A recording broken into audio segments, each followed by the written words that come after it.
Şimdi yeni bir çekim yapıyoruz. Aradı, çıktı hemen bize böyle.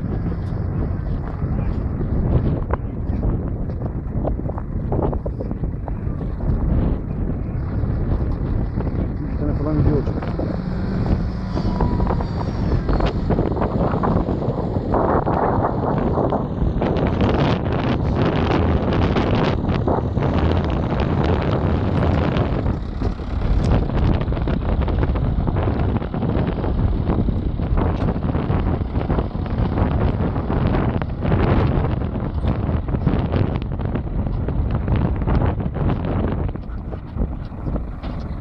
Işık yanıyor mu önde?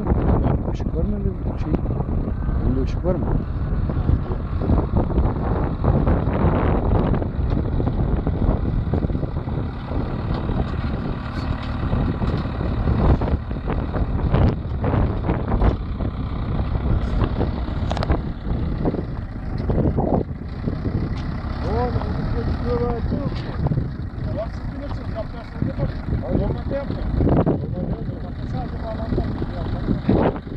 Hayır, bir sonra koyuyor musun?